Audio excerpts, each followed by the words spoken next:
Hello friends, myself Rasika Pagaria from Araham College. In last lecture, we were studying about the nature of Sarvodaya. Raghavan and Iyer pointed out the importance dialectical relationship between Satyagraha and Sarvodaya.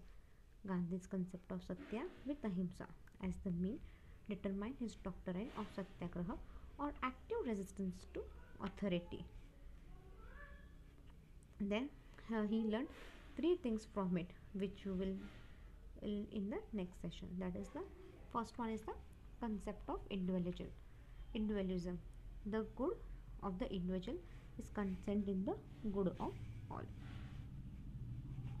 A lawyer work has the same value as the barber, in as much as all have the same right of earning the livelihood from their labor. That a life of labor, that is the life of the tiller of the soil and handicraftsman, is a life of work living. Then moreover, Gandhi believed in the goodness of everybody. Labor of an unskilled and skilled worker is equal. There is no difference between mental labor and manual labor. In other words, Gandhi's concept of labor is a social labor with produce wealth having the same market value. The role of labor does not matter. Then, role of ethics in politics. Gandhi's concept of politics is basically ethical. Ethics is in politics brings Gandhi in the establishment a relationship between religion and politics. All religion have a single central problem, that is in search of truth. Different religion have a unity which has a universal appeal. Gandhi never separates religion from politics. Then concept of politicians. The guiding principle of politician is to serve others in an ethical manner. Otherwise, political power might be able to corrupt the politicians. Separation of religion and government is a must because religion has a function in life of an individual. Government must not be allowed to interfere in the religion domain. Civil society and state. In Gandhi's political discourse, civil society and state are clearly demarcated. Civil society create enough space for an individual or a group for managing their affairs. State or government must have a limited function. Then moving forward, that is village panchayat. Gandhi's Sarvodaya centered on a small republic where the mass of people managed their affairs without depending on the state. In Gandhi's scheme, village panchayat plays a crucial role in policy making. Village panchayat consists of all the illustrious from all caste and religion. In a face-to-face society, people have an informal arrangement for the management of their affairs. Many institutions of Indian society must be used for strengthening democracy. In other words, Western democracy can suit India only by adopting to the Indian conditions. As Gandhi says, in the domain of politics, I should make use of the indigenous institutions and serve them by curing them of their approved defects. Then revival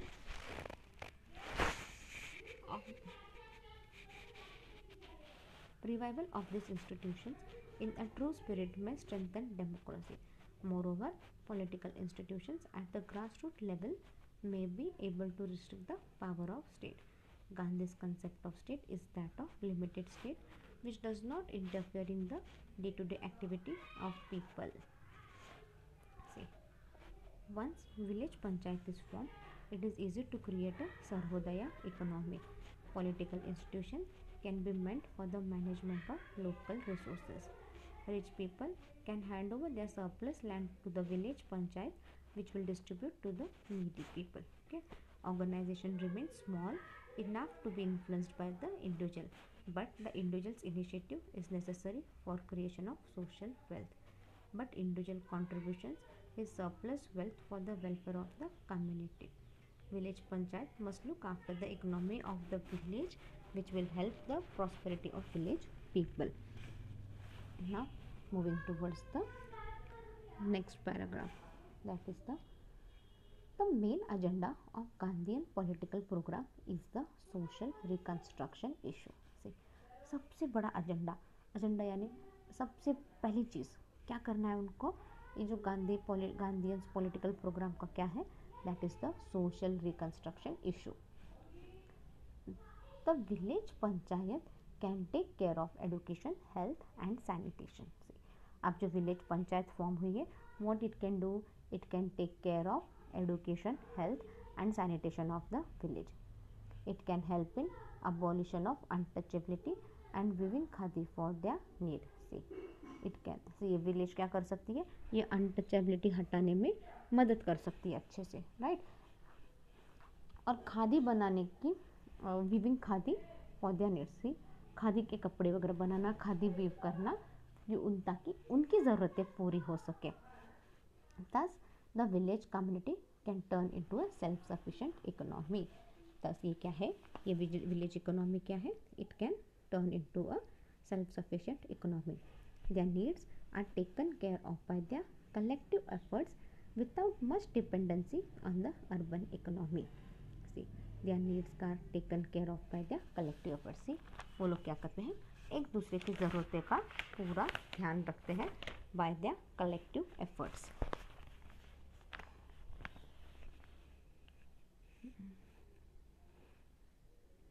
without much dependent on the urban economy. से वो लोग directly indirectly एक दूसरे की ज़रूरतें का ध्यान रखते हैं ताकि उनको अर्बन इकोनॉमी, मतलब उस वक्त जो अर्बन एरिया थे वो ना, उन पे डिपेंड ना रहना पड़े. Individuals initiative will create a community bond. से इंडिविजुअल अगर इनिशिएटिव वगैरह लेंगे तो क्या है, उनका कम्युनिटी बॉन्ड जो है वो बहुत ज़्यादा स्ट्रांग होगा. Gandhi was not oppose to the varna system. Say Gandhi ji क्या थे, वो वर्ना सिस्टम के अपोजिशन में नहीं थे. He never oppose the varna system. Varna system should not be based on pollution and purity. See, varna system के अगेंस्ट नहीं थे, बट वो क्या बोल रहे हैं, ये जो वर्ना सिस्टम है it should not be based on pollution and purity. Division of labour which create a basis for some caste to do intellectual labour and the other manual labor is not proper. See, division of labor. See, division of labor आप करो, ठीक है, क्योंकि हर इंसान एक जैसा नहीं होता. कोई किस चीज़ में होशियार रहता है तो कोई और चीज़ में होशियार रहता है. तो डिविजन ऑफ लेबर करना ज़रूरी है. डिविजन ऑफ लेबर यानी क्या, पहले वेजेस वाले रहते हैं जिनको रोज़ अपन वेज पे रखते हैं, वो लेबर रहते हैं. फिर उसके ऊपर थोड़ा सैलरी बेस्ड रहते हैं. फिर उनको संभालने के लिए एक मैनेजर रहता है. मैनेजर के ऊपर कौन रहता है बाबा, मैनेजर, 4-5 मैनेजर को संभालने के लिए एक बॉस वगैरह रहता है. तो यहाँ पे क्या है, डिवीजन ऑफ लेबर ज़रूरी है, बट डिवीजन ऑफ लेबर किस पे है, कास्ट बेसिस पे नहीं होना चाहिए. सही बात है ना. So division of labour which create a basis for some caste to do individual labour and other manual labour is not proper. See, कुछ कास्ट को आप इंडिविजुअल लेबर करने दो और अदर को आप मैनुअली लेबर करने दो, ये गलत बात होती है. Everyone should be treated here properly and equally as per his or her capability. Those caste that do manual work have a lower position in the Hindu society. See, जो हाथ से वगैरह काम करते हैं उनको क्या है, they have a lower position in the Hindu society. उनको क्या अच्छी पोजीशन मिलती है क्या हिंदू सोसाइटी में, नहीं. जो कास्ट हाथ से मैनुअल वर्क करती है they have a lower position in the Hindu society. Gandhi does not allow any separation of intellectual and manual labor. See, Gandhi जी यहाँ पे क्या कर रहे हैं, गांधी जी यहाँ पे इंटेलेक्चुअल एंड मैनुअल लेबर कुछ भी सेपरेट नहीं कर रहे हैं. ही इज़ मेकिंग सिमिलर, मतलब individual labour and manual labour दोनों को एक जैसा ट्रीट कर रहे हैं, दोनों को एक जैसा रख रहे हैं. Practice of untouchability is an institutional arrangement for creating violence in the society. मतलब देखो, अगर आप अनटचेबिलिटी प्रैक्टिस कर रहे हो तो ये क्या है, वो इंस्टीट्यूशन अरेंज कर रही है ताकि वो खुद वायलेंस करे सोसाइटी में, राइट. क्योंकि अनटचेबिलिटी लाना यानी कि अनटचेबिलिटी अगर आप पालते रहोगे तो क्या है, आपका एक ना एक दिन वायलेंस होना ही है. कब तक ये अनटचेबल लोग सब कुछ सहन करेंगे. एक लिमिट रहेगी. अनटचेबल्स बोला मतलब उनके साथ कितना बुरा व्यवहार किया जाता है, ये अपन ने पहले भी देखा था. बहुत बुरी तरह से ट्रीट किया जाता है ना अनटचेबल्स को।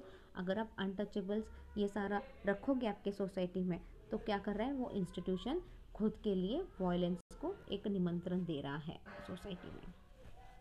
Combination of hand and head creates an integral personality. See, combination of hand and head, इससे क्या होता है, creates an integral personality. See, अभी आपका दिमाग और आपके हाथ आप अच्छे से चलाओ, अच्छे से काम करो, आपकी पर्सनैलिटी भी अच्छे से डेवलप होती जाएगी, आप धीरे धीरे आगे बढ़ते जाओगे। Gandhi understood the real dynamic of a caste society. See, Gandhi ji क्या हो गया, गांधी जी ने अच्छे से समझा caste society, real caste society कैसे रहती है, उसमें क्या क्या प्रॉब्लम है, ये सब गांधी जी ने अच्छे से समझा। By removing the base on which the ideology of caste system stands, the reconstruction of the society is possible. See, by removing the basis on which, see, अगर अपन ये बेस सारा हटाएंगे, कौन से आइडियोलॉजी पे कास्ट सिस्टम बनी है, ये जब अगर अपने को सब समझ में आ गया, ये कास्ट सिस्टम कौन सी आइडियोलॉजी पे बेस्ड है एंड ऑल, ये सब समझ में आ गया, और अगर अपन ने वही आइडियोलॉजी सब हटा दी, तो क्या होगा, we can construct a new society. जैसे अपने को चाहिए वैसे अपन एक नई सोसाइटी अच्छे से कंस्ट्रक्ट कर सकते हैं, so that we can move towards the development. Then next point is the Hinduism. Gandhi also accepted the four stages of life, which is underlying principle of any normative order. See, Gandhi ji ने क्या किया, Gandhi also accepted the four stage of life. See, पहले four stage of life कौन से हैं, पहले बचपन रहता है, फिर आपको आश्रम में जाना पड़ता है, सीख के आना पड़ता है, फिर आपको आपके फैमिली, बच्चे, माँ बाप, इन सब की रिस्पॉन्सिबिलिटी लेनी रहती है, और फोर्थ स्टेज यानी क्या, आपको सब छोड़ के संन्यास लेना पड़ता है, आश्रम की ओर जाना रहता है। ये जो फोर स्टेजेस ऑफ लाइफ है, गांधी जी ने इसको इम्पोर्टेंस दिया है, और ये प्रॉपर प्रिंसिपल्स में जा रहे हैं। Everybody despite one caste position has a right to practice this stage of life. Say, आप कोई भी कास्ट के रहो, कुछ भी रहो, you have a complete right to practice this stages of life. यहाँ पे ऐसे कोई रिस्ट्रिक्शंस नहीं है, आप कोई भी कास्ट के रहो, आप ये चारों स्टेज आपके लाइफ में प्रैक्टिस कर सकते हो। In scheme second and third stage are important stage. से, उनके इसमें क्या है, सेकेंड और थर्ड स्टेज बहुत ज़्यादा इम्पॉर्टेंट स्टेज है। सेकेंड स्टेज क्या है, second stage when one get involve in the social and biological production which helps in the continuation of the civilization. यहाँ पे सेकेंड स्टेज क्या है, सेकेंड स्टेज में क्या होता है, यहाँ पे one get involve in the social and biological production. Second stage क्या आती है यहाँ पे हर कोई इन्वॉल्व होता है सोशल एंड बायोलॉजिकल प्रोडक्शन, जो अपना सिविलाइजेशन कंटिन्यू करने के लिए हेल्प करता है। Third stage when one takes one's action beyond the family boundary and enters into public domain. Say, third stage में क्या है, अभी अपन सिर्फ अपने परिवार के बारे में नहीं सोचते हैं, अपन अपने परिवार के बाहर भी सोचते हैं, अपन जो आजू बाजू पब्लिक है, अपने आसपास जो लोग हैं, उनका भी अपन भला करने का सोचते हैं। अभी अपने को पता है अपने पास इतना है जहाँ पे अपना घर परिवार सुखी से रह सकता है, अपने फैमिली ये लोग सब सुखी से रह सकते हैं, तो अपन क्या करते हैं, अपन थोड़ा सा आगे बढ़ते हैं और अपने पास कुछ भी रहता है वो अपन पब्लिक में देते हैं, लोगों को देते हैं, हाँ, भलाई करते हैं and all. It helps everybody to contribute to the betterment of society. इससे क्या होता है, ये हर किसी को कंट्रीब्यूट करने का मौका देता है, ताकि अपनी सोसाइटी अच्छी हो, अपनी सोसाइटी बेटर हो, right. It helps everybody to contribute to the betterment of society. Every citizen takes to the public domain, then politics become everybody's profession. पहले आप लोगों की अच्छे से मदद करो, लोगों के बारे में अच्छा सोचो, फिर आप पॉलिटिक्स में जाओ और फिर आप सब प्रोफेशनली करो। बराबर है ना, पहले लोगों की भलाई करने का सोचो, फिर आप पॉलिटिक्स में जाने का सोचो ना। अगर आपको लोगों की भलाई नहीं करना है तो आपको पॉलिटिक्स में जाने का क्या फ़ायदा, हाँ, पॉलिटिक्स करने का क्या फ़ायदा आपको। इसलिए पहले बोला जा रहा है, पहले आप पब्लिक के बारे में सोचो, पब्लिक का अच्छा करो, फिर पॉलिटिक्स में जाओ, ताकि आप प्रोफेशनली सब कुछ अच्छे से कर सके। Gandhi was against the professional politicians whose encouragement corruption public life। Gandhi ji क्या बोल रहे हैं यहाँ पे, Gandhi ji against the professional politicians से, जो प्रोफेशनली पॉलिटिक्स करते हैं ना उनके अगेंस्ट गांधी जी है। क्यों? ये लोग क्या करते हैं, ये एक करप्शन का तरीका है, राइट। दे विल, फिर बाद में धीरे धीरे ये लोग क्या करेंगे, they will encourage corruption public, corrupt public life. वो क्या करते हैं, धीरे धीरे करप्शन लाते हैं। आज अपना पॉलिटिक्स कितना करप्टेड है, मतलब आप सोच भी नहीं सकते, उससे ज़्यादा करप्टेड है उतना ये पॉलिटिक्स। लिटरली मैंने देखा है, मेरे एक अंकल पॉलिटिक्स में खड़े थे, तब मैं कॉलेज में थी, लाइक बहुत बड़ी भी नहीं थी बट ऐसा नहीं कि बहुत छोटी भी नहीं थी, समझ में नहीं आता था। कॉलेज में थी, I was reasonably in I think 12th या फिर ग्रेजुएशन के फर्स्ट ईयर में थी मैं, तब मेरे अंकल पॉलिटिक्स में खड़े थे। एंड आई सॉ पॉलिटिक्स अपना कितना गंदा है, कैसे कैसे लोग आते हैं, क्या क्या करना पड़ता है, सब मैंने बहुत क्लोजली देखा है। अपना इंडियन पॉलिटिक्स बहुत ज़्यादा करप्ट है। तो गांधी जी ने तब से ट्राई किया था कि बाबा अब प्रोफेशनल पॉलिटिशियंस जो करते हैं उनको नहीं आने देने का है, क्योंकि अगर वो आ गए तो अपना सबका लाइफ करप्टेड हो जाएगा। If every citizen is concerned about public activity, then the political order does not collapse. See, if every citizen, अगर हर सिटीजन पब्लिक एक्टिविटी के बारे में सोचेगा, पर लोगों के अच्छे के बारे में सोचेगा, तो क्या है, पॉलिटिकल ऑर्डर भी अच्छे से जाएगा, वो भी कभी कोलैप्स नहीं होगा। यहाँ पे कोलैप्स का मीनिंग क्या है, तो पॉलिटिशियंस भी क्या करेंगे, सारा काम अच्छे से करेंगे। Management of individual, community and society become easier। See, management of individual, community and society, ये it becomes easier। Centralization of political power in a small group cannot help in creating popular and participatory democracy। See, centralization of political power। See, political power अगर अपन किसी छोटे group में दे देंगे तो क्या है, it will not help in creating popular and participatory democracy। अपन एक छोटा पॉलिटिकल ग्रुप, जैसे आज अपने पास बीजेपी पार्टी है, कांग्रेस पार्टी, अगर अपन किसी एक पार्टी के हाथ में पूरा इंडिया दे देंगे तो आपको क्या लगता है वो अच्छे से काम करेंगे क्या? नहीं करेंगे। पार्टिसिपेटरी डेमोक्रेसी वगैरह रहेगी क्या? नहीं रहेगी। तब कुछ भी अच्छे से नहीं चलेगा। आज बहुत सी पार्टियां हैं तो क्या है, एक दूसरे पे ध्यान रखती है, इसलिए शर्म के मारे या अपने इज्जत के खातिर कुछ ना कुछ अच्छा काम कर देते हैं वो लोग politicians. Moreover, democratic institutions work efficiently only when technological needs of the society remains under human control. यहाँ पे क्या बोल रहे हैं, जो डेमोक्रेटिक इंस्टीट्यूशन है दे कैन वर्क इफिशिएंटली। कब वो लोग इफिशिएंटली वर्क का काम कर सकते हैं? ओनली व्हेन टेक्नोलॉजिकल नीड्स, ठीक है, टेक्नोलॉजी ज़रूरी है डेवलपमेंट के लिए, प्रोग्रेस के लिए, बट जब ये टेक्नोलॉजिकल नीड्स अपने सोसाइटी के अंदर जब अपन लाते हैं, बट ये टेक्नोलॉजी ह्यूमन के कंट्रोल के अंदर ही रहनी चाहिए। ये टेक्नोलॉजी ह्यूमन ने ही कंट्रोल करनी चाहिए, तब आपका कुछ भला हो जाएगा।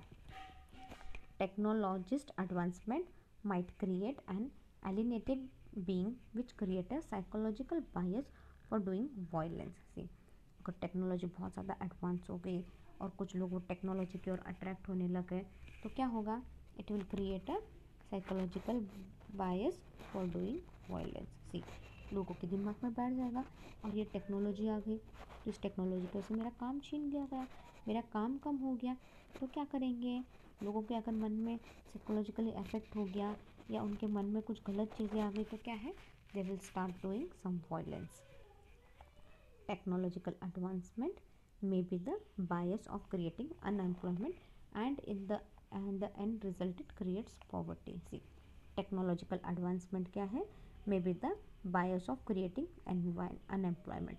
टेक्नोलॉजिकल एडवांसमेंट आ गई तो क्या हो गया, अनएम्प्लॉयमेंट भी आ जाएगा धीरे धीरे, और अनएम्प्लॉयमेंट आ गई तो क्या होगा, धीरे धीरे पॉवर्टी आने को भी वक्त नहीं लगेगा। Unemployment and poverty are the root cause of economic unit. अभी unemployment and poverty this are the root cause of economic unit. A person cannot be active social unit. See, a person cannot be an active social unit. Technological advancement creates the gap between the poor and the rich. See, technological advancement क्या है? It would create a gap between the rich and the poor, which is against the basic principle of Sarvodaya society. See, technological में क्या हो जाएगा? Advancement हुआ तो rich और poor में गैप हो जाएगा और ये अपने बेसिक प्रिंसिपल्स के अगेंस्ट है. Then role of industrialization. Sarvodaya society has space for industrialization and technological advancement. Sarvodaya society क्या है?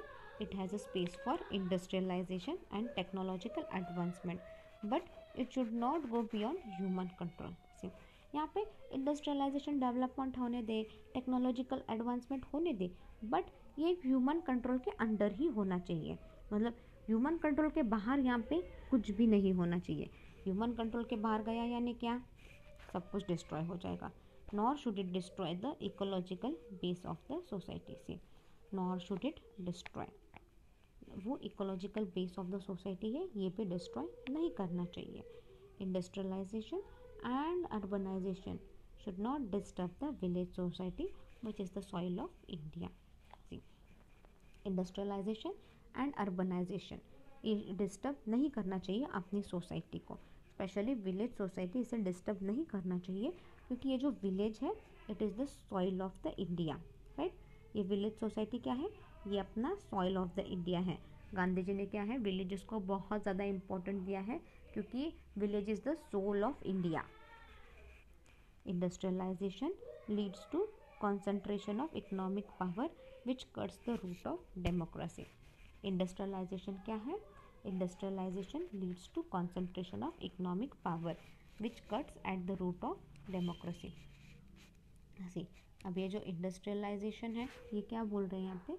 ये जो इंडस्ट्रियलाइजेशन क्या है? It would lead to the concentration of economic power, और ये अपने डेमोक्रेसी के खिलाफ है. राइट, किसी एक के हाथ में ही पावर चली जाएगी ना, इंडस्ट्रियलाइजेशन की बात कर रहे हो तो इसलिए ध्यान से करो बोल रहे हैं. Concentration of economic and political power helps a small minority who can sabotage the institutional basis of democracy. Economic और पॉलिटिकल पावर किसी छोटे ग्रुप में चली गई तो क्या है? अपने डेमोक्रेसी को खतरा हो जाएगा.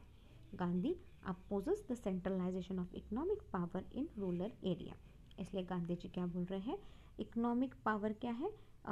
रूरल एरिया में नहीं देना चाहिए, या कि centralisation of economic power in rural area Gandhi ji इसके अगेंस्ट है. Distribution of land is an economic and political programme for Gandhi. See, distribution of land क्या है? Is an economic and political programme for Gandhi. Then moving forward, role of education. Education remains a major means for achieving a sarvodaya society. See, education क्या है? Education means a major means for achieving a sarvodaya society. A sarvodaya social order can be created by giving nail talim. See, education सबसे ज़्यादा ज़रूरी है ताकि अपने पास सर्वोदया society रहे, और सर्वोदया ऑर्डर क्रिएट करने के लिए एडुकेशन बहुत ज़्यादा ज़रूरी है. Gandhi was favouring compulsory primary education. See, Gandhi ji क्या बोल रहे हैं? कंपल्सरी एडुकेशन देना ज़रूरी है. एटलीस्ट प्राइमरी एडुकेशन तो भी कंपल्सरी है. Gandhi was in support of basic education. It a critical look of owner and deeper understanding of the problem of society, which is the responsibility of the pedagogic system. See, Gandhi was favoring Gandhi क्या थे? Gandhi ji basic education ज़रूरी है ताकि अपनी society के problem अपन समझे और अपन responsibility के हिसाब से अच्छे से काम करें. A better society can be created only by locating the defect of society. See, अपन बेटर सोसाइटी, अच्छी सोसाइटी कब क्रिएट कर सकते हैं? जब अपने को पता चले अपने सोसाइटी में क्या क्या डिफेक्ट्स है, क्या क्या प्रॉब्लम्स है अपने सोसाइटी के. Social defect in the social organization can be noted with the help of education. See, अपने सोसाइटी के प्रॉब्लम, अपने सोशल ऑर्गेनाइजेशन के प्रॉब्लम अपने को कब पता चलेंगे, जब अपन एडुकेशन अच्छे से करेंगे। अपन एडुकेट होंगे तो अपने को प्रॉब्लम भी पता चलेंगे अपनी सोसाइटी के, सोशल ऑर्गेनाइजेशन के।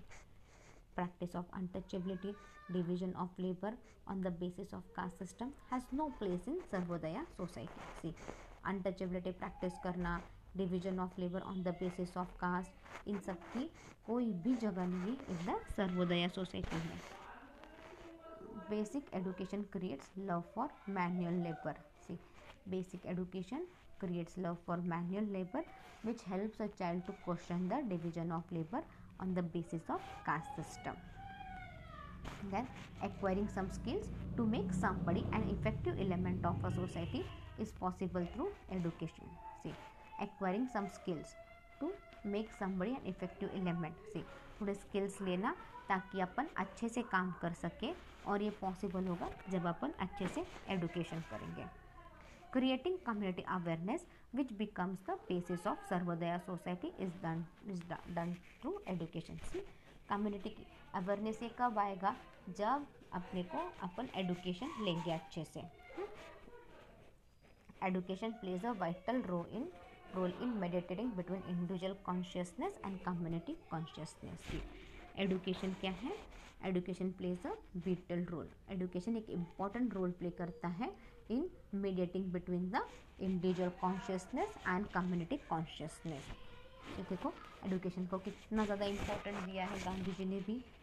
Unless community consciousness is created, collective energies can not be channelised in a creative manner. See, जब तक आप see unless community consciousness is created. See, जब तक community consciousness is created, collective energies cannot be channelized in a creative manner. तब तक अच्छे से कोई कुछ भी काम नहीं कर सकता है यहाँ पे। We'll wind up our lecture here. In next lecture, we'll complete the next point, that is the theory of social change, then basic component of Gandhian Sarvodaya. That would be the last point, and we'll wind up अपना third topic next lecture में ख़त्म हो जाएगा। You can read the topic well. If you have any doubt you can mail me on my mail I D. My mail I D is rasika.pagaria@araham.edu.in. Thank you.